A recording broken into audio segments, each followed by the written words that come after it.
I am Harper Sullivan, 29 years old, and I was once doubted and looked down upon by my own family. My mother, a renowned gallery artist, always saw me as a hopeless dreamer whenever I spoke about my passion for technology and game development. My father, a powerful intellectual property lawyer, considered the work I did worthless, just child's play. Back then, I lived in a small apartment where sunlight filtered through thin curtains and fell on my computer keyboard, where I would sit for hours typing line after line of code, algorithms after algorithms.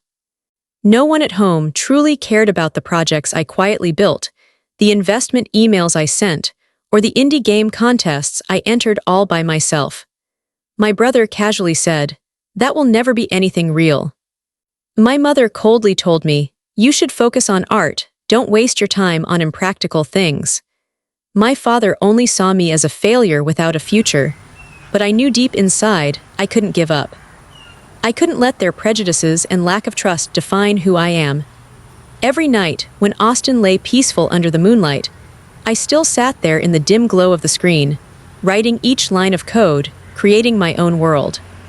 I wasn't just building a game, I was carving out a path of silent revenge through my own strength and success. I would make them see me, not through words, but through what I created. This is my story, Harper Sullivan, once doubted and underestimated, but with perseverance and passion, I prepared to make a miracle, a lesson in justice, and consequences that family and society could no longer ignore. And that story had only just begun. During my early college days, I stepped into a world completely different from the house full of art and law books I was used to. Springtime in Austin, with golden sunshine and the rustling of maple leaves in the breeze, but inside me was more chaotic than ever. The cramped dorm room, the cool white study lamp burning late, the bitter coffee smell lingering on my laptop keyboard, that was the only private space I had to live my dream. I didn't pursue art or law but chose computer science, a decision that deeply disappointed my family. "Harper, are you sure? That job isn't practical, it's not what our family expected," my mother once said over the phone, her voice stern. My brother laughed casually. "Indie games? Ridiculous. Do you really think anyone plays that?" But I didn't stop. Day after day, hour after hour, I immersed myself in programming, teaching myself about artificial intelligence, a fresh and challenging field. I remember the long, sleepless nights when the dorm was quiet and everyone else asleep. I was still awake, testing complex algorithms, writing code for the game I nurtured. Every line of code, every command was a piece of the dream I built, a world I could control, where my family's prejudices couldn't crush me. I had no like-minded friends there, often feeling utterly alone. The judgments, the disdainful looks from my family seemed to chase me every time I called home, every time they told me to choose a proper path. But I knew if I gave up now, I would lose everything. I told myself that passion wasn't child's play, and technology wasn't impractical. My dreams deserved respect. Each time I was belittled, I used the effort, the sleepless nights, to prove I wasn't someone who would easily fall. Once, participating in a student software development contest, I built an event management app that helped the school cut the organizing time in half. I remember the judges' surprised looks and my mother's awkward reaction when they called to inform her. She replied coldly, "Harper has many hobbies, but she should focus on studying law." I smiled inwardly. My hobby would become a passion and turn into a solid career no one could deny. After long nights tinkering with code, I began turning my dream into reality, developing an indie game that could change the way people experience gaming.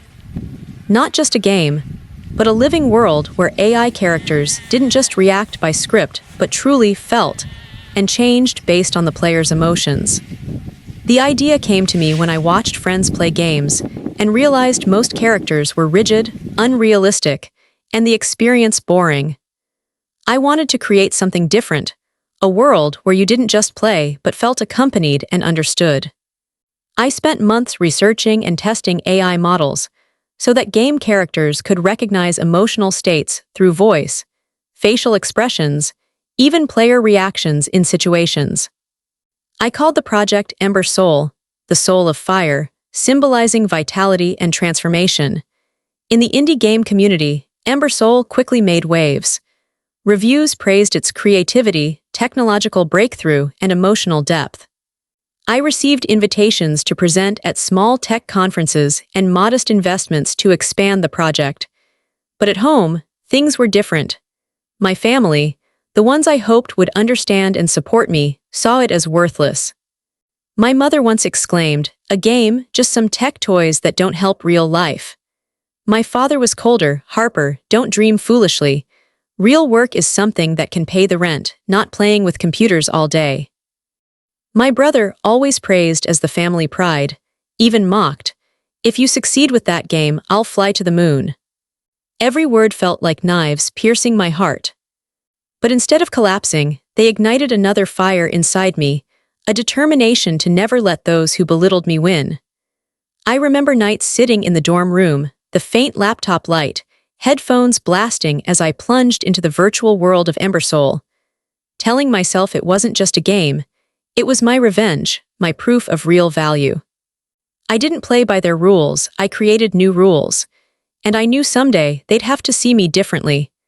Sometimes, standing under the bright lights of Austin, I felt lonelier than ever. Not because of a lack of friends or city noise, but because in my family, the place that should be the safest, I was the most deeply misunderstood. Every call home made me feel like a stranger, an outsider pushed aside. Rare caring questions were replaced by invisible judgments, rigid prejudices. "Harper, when will you do something serious? How will that game put food on your table? I don't understand why you didn't follow a traditional career like your brother." That pain ran deep. Some nights I cried silently in the dark, wondering if I was wrong to choose this path, if passion was worth the distance and doubt from loved ones. But deep down, I knew one thing. My value wasn't measured by others' recognition. I couldn't abandon dreams just because they didn't see. I told myself passion wasn't meaningless play, it was the only flame keeping me alive, making me strong. I resolved to keep going, not just to prove my family wrong, but to prove to myself that I deserved what I pursued. Every challenge, every judgment became motivation. A pressure to grow, innovate, to make Embersoul not just a game but a testament to persistence and talent. Though often tired and burdened, I believed that with faith and perseverance, success would come, and then no one could deny me. Looking back, I don't blame my family for what they did. They're simply products of a generation where everything had to fit a mold. My family belonged to a world of art and law, where success was measured by awards, recognition from famous institutions, and especially values that couldn't be quantified by source code or algorithms. My mother, with paintings hanging in her gallery, believed true beauty came from immersing in classical values. My father, a strict lawyer, saw the world through reason and argument. Things like video games or AI technology were to them passing fads, vain things that couldn't compare to centuries-old values. And that's where the conflict began. I understood they wanted me to follow their footsteps, but I couldn't deny that new technology was changing the world. While they believed everything must be based on tradition, I saw a different future, where creativity wasn't limited by established boundaries. Technology wasn't a substitute for art, but a new tool to create art, to express oneself in ways never seen before. Gradually, I realized this conflict wasn't just a career difference, it reflected a generational shift. My generation grew up with technology, learning through online forums, hackathons, where talent was measured by what you could create, not by senior approval. My family grew up in a world where achievements had to be certified by official institutions, where careers were built on degrees and titles, not code. And this made me struggle, not just with family, but with myself. I couldn't deny my passion, couldn't return to a world of paintings or verdicts. I had to follow my own path, which I believed was right, despite everything my family wanted. I realized sometimes real change isn't an easy choice. It's a battle, not just with others, but with your own view of yourself. Technology isn't a replacement for art, it's part of modern art, an essential part of the world I live in. This conflict wouldn't end easily, but I knew only by accepting and pursuing my path could I find true freedom and recognition, not from family, but from my own creativity and success. Soon after Embersoul took shape, I and close friends decided to turn the dream into reality, founding a small game studio called Phoenix Games. We rented a cramped apartment in East Austin, where living space was tied to desks, computer screens, and piles of books on programming, game design, and AI. That apartment was nothing fancy, just a small living room with a few chairs, an old long table, and countless tangled cables. We would gather on nights, staying up for hours, debating every idea, every line of code, creating lively characters and gripping storylines for Embersoul. I clearly remember the hardships we faced, not just software bugs or deadline pressure, but psychological and financial burdens weighing on each of us. Kayla, my most loyal companion, faced huge pressure designing graphics and sound, while working overtime to earn extra money. I remember nights Kayla sat at her desk, tired face but determined eyes, trying to create the most vivid effects for Embersoul. Sometimes she almost gave up, saying, "I'm not sure I can keep going," but then gathered courage to continue because of faith in the project. John, the AI expert in the group, also had moments of deep frustration. Complex algorithms didn't always run right, and every time it happened, it felt like a blow to his self-esteem. John was quiet, hiding insecurity inside. But in group discussions, I saw his eyes light up when he found a solution, and dim when realizing everything had to start over. As for me, Harper, I wasn't always as strong as people thought. Some nights I stayed up, heart tight from financial pressure, family doubts, and leadership burdens. I feared disappointing them, disappointing my friends. But in those weak moments, I told myself I must not quit. I owed myself a chance to succeed. We had no private studio, no fancy equipment, sometimes cutting meals, struggling with tight budgets. Once, when a crucial computer broke right before submission deadline, we nearly collapsed. But we stood up, encouraged each other, fixed it, and kept working. Persistence and friendship were the only things keeping the Embersoul flame burning. Though sometimes it seemed like breaking, we got through it together, knowing this wasn't just a game but a representation of dreams, a survival of faith in ourselves. Finally, our tireless efforts began to pay off. Embersoul, the game we built with passion, made a big splash at an international award for AI innovation in gaming. It was recognition I once thought only possible in dreams, a clear proof that technology and passion could merge to create the extraordinary.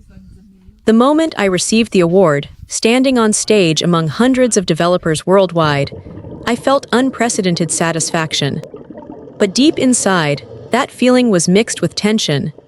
I knew this was only the beginning, with countless challenges ahead, especially the pressure from family's gaze and gossip.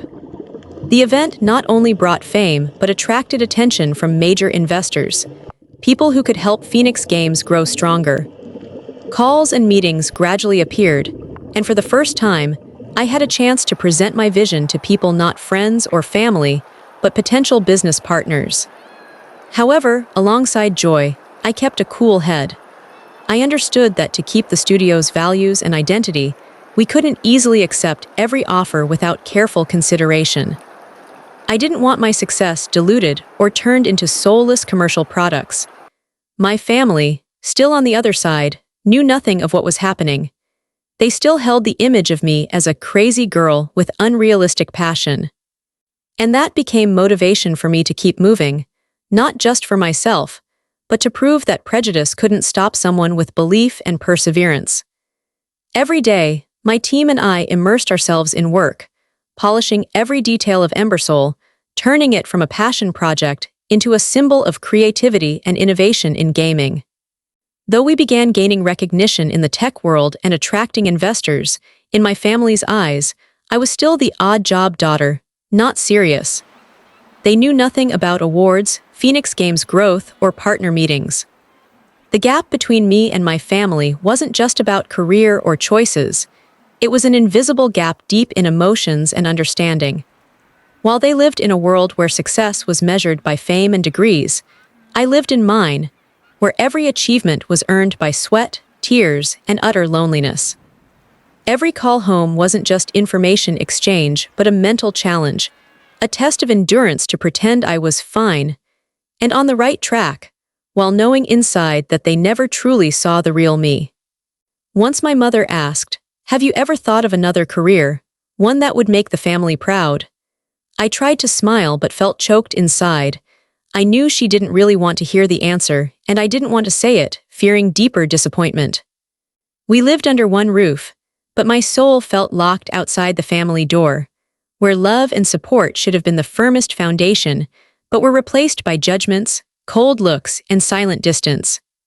I once longed for a hug, genuine encouragement, simple understanding. Instead, I got silence or even invisible refusals. Some nights I cried alone, wondering if they'd ever see me as a real person, with dreams, ambitions, and pain. That gap wasn't easy to erase but became the drive pushing me to rise. I told myself one day, my success would no longer be ignored or denied. And when that day came, that gap would shrink, or at least I wouldn't feel alone in my own life anymore. I quickly realized one thing: my family wasn't ready to know the truth. They wouldn't just dismiss my work, they'd use it as a weapon to deny my worth. So, I chose to keep the identity of Phoenix Games, founder, and the Ember Soul project secret. I didn't want extra pressure from them, questions, judgments, or even covert advice full of misconceptions. Every time they asked what I was doing, I simply said I worked in tech or helped a few small projects. I created a safe shell to protect myself. This wasn't easy. Sometimes I felt like living in two worlds, one the bright light of creativity and ambition, the other the dark silence and secrecy. I remembered the torn feelings between wanting to share pride and fearing endless gossip. The secrecy was like a mask protecting me from criticism, but also making me feel more isolated than ever. I couldn't tell them about small successes, important milestones, or praise from the indie game community, because I knew every word would be brushed off as trivial. But I don't regret that decision. Keeping the truth gave me space to grow without interruption by doubt and invisible pressure. I learned to work in the dark so that when the time came, I could proudly step into the light, not to beg for acceptance, but to demand deserved respect. I still remember weekends at home, when everyone gathered around the dining table, a seemingly peaceful scene but full of pressure for me. My mother would ask about work, and I'd smile lightly, saying I was doing some small tech projects, avoiding details because I knew there'd be no real interest. Once, when they suggested I think about a stable job or find a real workplace, I just nodded without arguing. Their eyes weren't eyes of understanding, but suspicion and disappointment. That feeling made me feel small and more lost than ever. Once my brother suddenly asked about awards I'd been nominated for in the gaming community. I quickly dodged, changed the subject, or joked to avoid. I feared if I told too much, they'd see me as an unreasonable bragger, or worse, hurt me with harsh words. Nights in my dorm room, after turning off the computer, I often fell into chaos, proud of what I'd done, yet pained for not sharing joy with loved ones. I feared they wouldn't understand, feared their words would erase all my hard-built achievements. Once, when a major investor praised the project on a call, I wanted to share immediately with my mother but stopped. I feared her doubt would hold me back, feared judgment would build invisible barriers forcing me to try harder to prove myself. I learned to be a good storyteller, to tell safe stories and hide the truly important parts. It was a necessary skill to survive in a family full of prejudice. But deep inside, I kept faith that one day, I wouldn't have to hide anymore. I would show them the truth, not just with words but with undeniable success. Silence before family wasn't weakness or surrender. On the contrary, it was a survival strategy, a way to protect my passion and dreams from being overwhelmed by relentless prejudices pulling me down. The pressure was heavier than anything I'd ever faced. Every question, every look, every word from family felt like an invisible weight on my shoulders. But if I rushed to respond, explain, or convince, I'd only receive disappointment or even estrangement. Have you ever felt the need to hide yourself for fear of rejection? Have you ever felt tired trying to please others but forgetting what you want? So I chose silence. Silent but relentless. Silent but unyielding.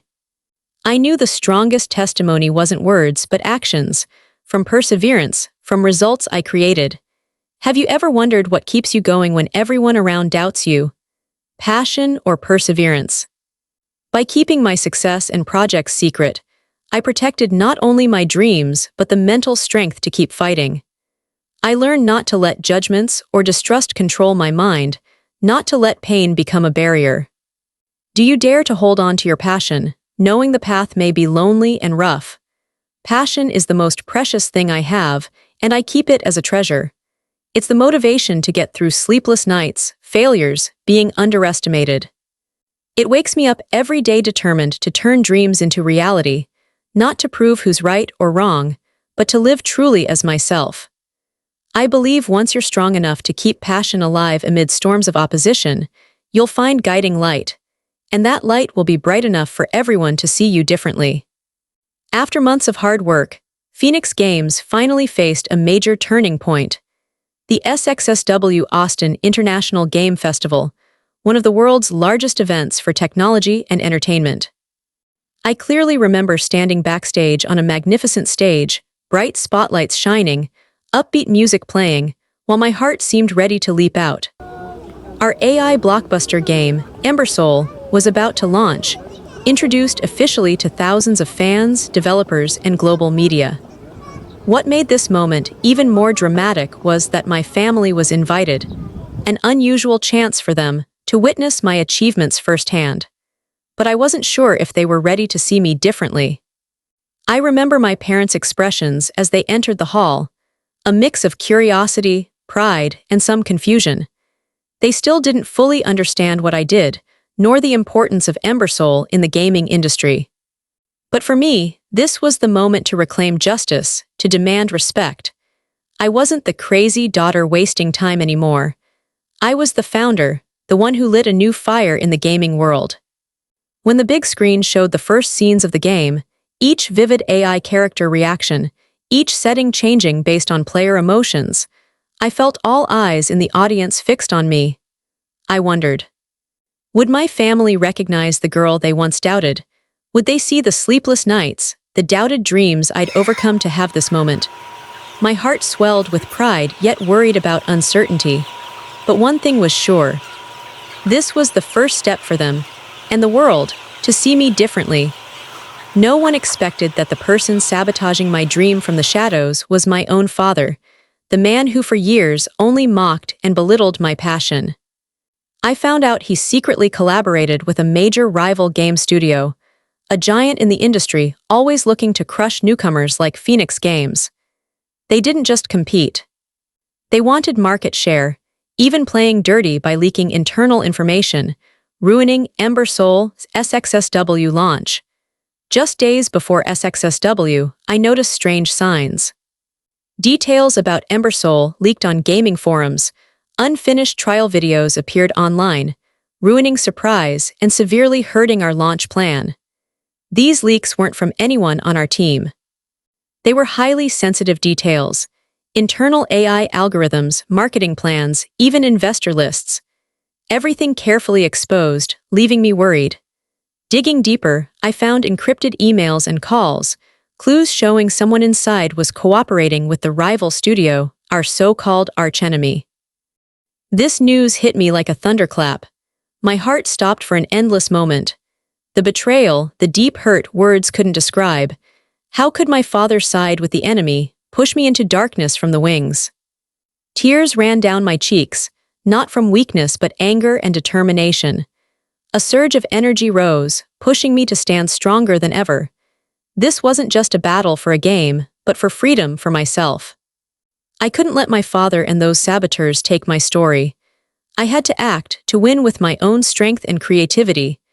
Not to be their victim, but the leader. That feeling, a mix of pain and power, became the fire burning away all doubt, all fear inside me. I knew I had to act immediately, not just for myself, but for my team, for those who trusted and endured with me. The betrayal wasn't from a single source but a vast network in the indie game community, loyal players, other developers, even gaming journalists. As Embersoul leaks spread, I received countless warning messages, rumors, and suspicions. I had no time to panic or break down. Every minute was precious. My team and I decided to counterattack by releasing an extended open demo of Embersoul, completely free, designed to impress and clearly show the unique AI technology we developed. The demo launched right as SXSW began, quickly attracting attention not just from attendees, but tens of thousands of online players worldwide. Positive reaction videos, warm reviews, and game livestreams flooded social media, creating a viral effect beyond expectations. This fierce response made the gaming community remember Phoenix Games and put our rivals, especially my father behind the sabotage, in the spotlight. Their attempts to ruin the festival were exposed, facing harsh criticism from media and investors. Amid the storm, I felt a shift in power. For the first time, I controlled the story, owned the game. It wasn't just a game's victory, but a triumph of honesty, passion, and unwavering will. I didn't need to say a word about my father's actions. The resounding success of Embersoul and its viral impact spoke for itself. As Embersoul exploded at SXSW and spread online, everything changed fast, not just in gaming but in my family. Those who once doubted and belittled me had to reconsider. When I saw my mother start asking about awards and projects I kept secret, my heart beat wildly. Sometimes I stood silent, wondering if this was the moment everything I hid and protected was finally recognized. My brother, once dismissive, now texted with a completely different tone, full of surprise and even admiration. I remember holding my phone, reading his messages again and again, feeling both joy and bitterness.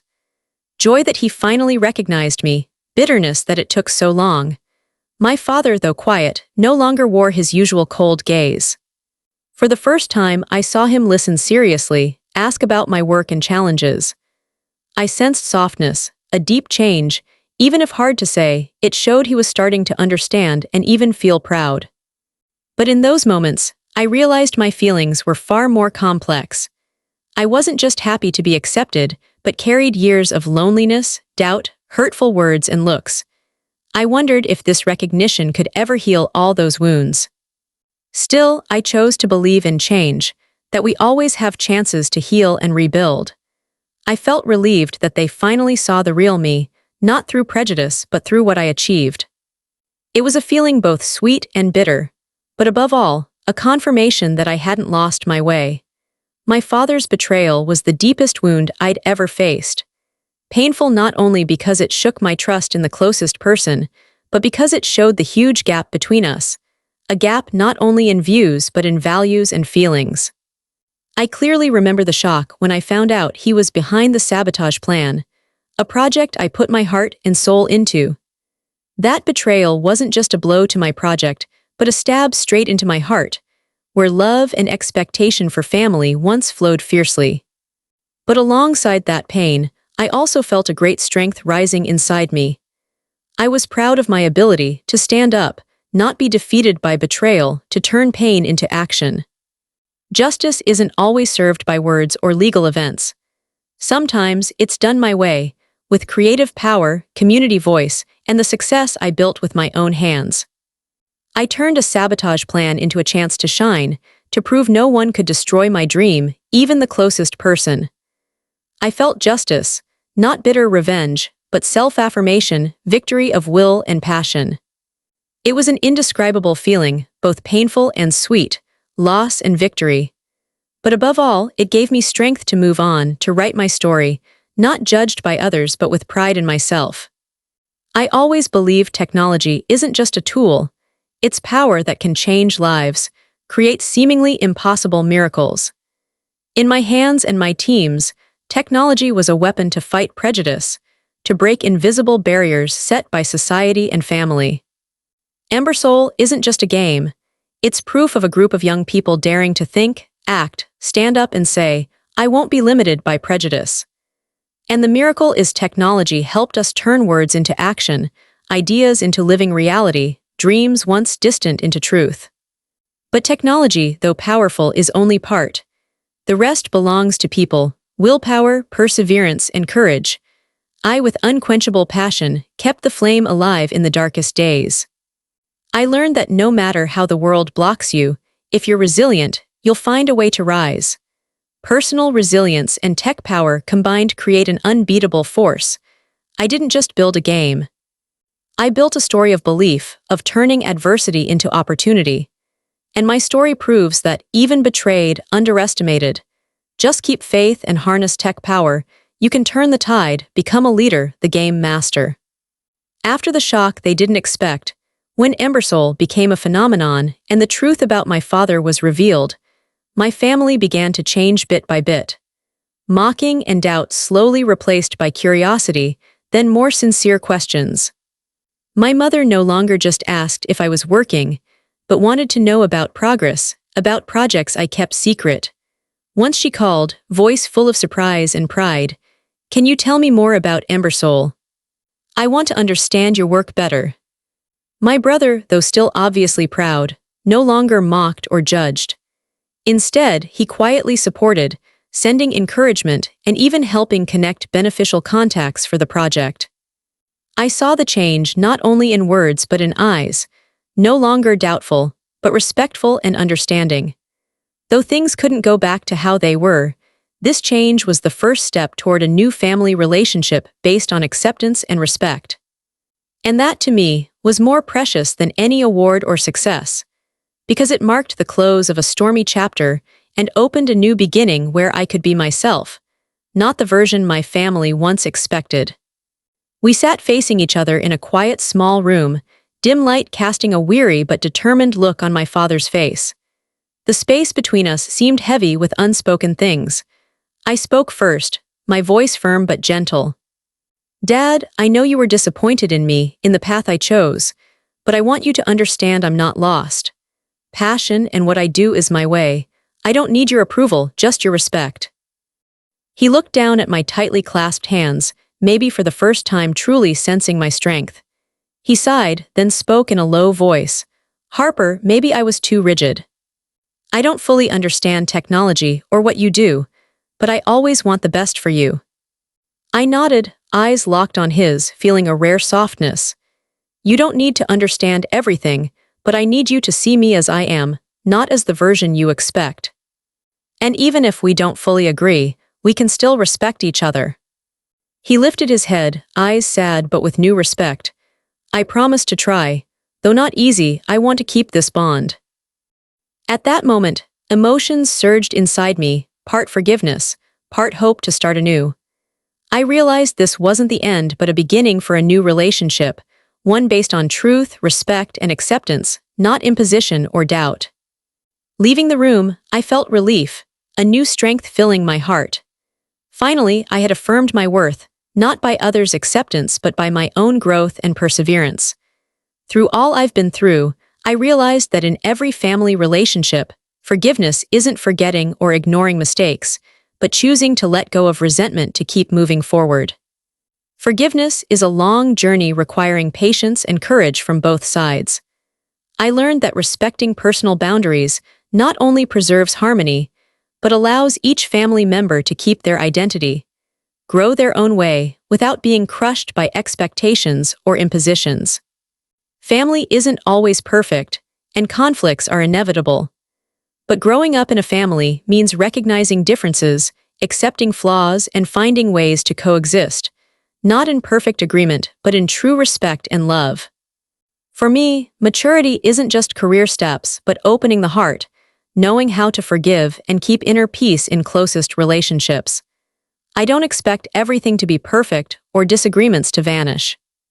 But I hope through my story, people can see the power of forgiveness and respect. That is the foundation for building a real family where everyone can be themselves and be loved unconditionally. As family ties slowly healed, I found the peace I'd long sought. No longer burdened by prejudices and invisible pressure, I could fully dedicate myself to Embersoul and Phoenix Games. That freedom not only helped me develop the product more creatively, but opened doors to contribute to the community, especially young women pursuing tech and gaming, who often face challenges like I did. I began hosting workshops, sharing programming and startup experiences, trying to inspire girls to follow their passions without fear of judgment or discouragement. Seeing bright eyes and renewed belief in young people's stories, I knew I was on the right path, not just building a game, but helping build a sustainable community where everyone had a chance to shine in their own way.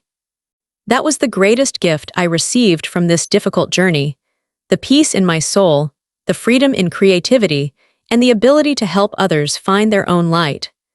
My journey wasn't a story of easy success or a path strewn with roses. It was about long, lonely nights, betrayals, pain, invisible pressure from family and society. But above all, it was about willpower, never giving up passion, and finding myself through challenges. I want to send a message to anyone facing doubt, opposition, or unfair prejudice. Never let anyone define your worth. Passion is a sacred flame, the motivation to rise whenever you fall. Hold it, protect it, and let it guide you. Family, though they may not always understand or agree, love and forgiveness help build lasting bridges. Give them a chance to change, and yourself a chance to grow. Technology and creativity are powerful tools to change the world, but true strength comes from within, from perseverance, courage, and belief in yourself. In the end, I choose to live true to myself, create value in my own way, and help others find their voice in this vast world. If you're listening to this story, remember you're not alone. Believe in yourself, chase your dreams, and never stop hoping. If my story has touched you, if you're also on a journey to find yourself and overcome challenges, hit subscribe so you don't miss other inspiring stories I'll share. I will continue telling real journeys, ordinary experiences full of power, helping you see that no matter how hard it is, you can reach your goals in your own way. Thank you for taking the time to listen to my story. See you in the next videos, where every story is a small flame lighting hope in our hearts.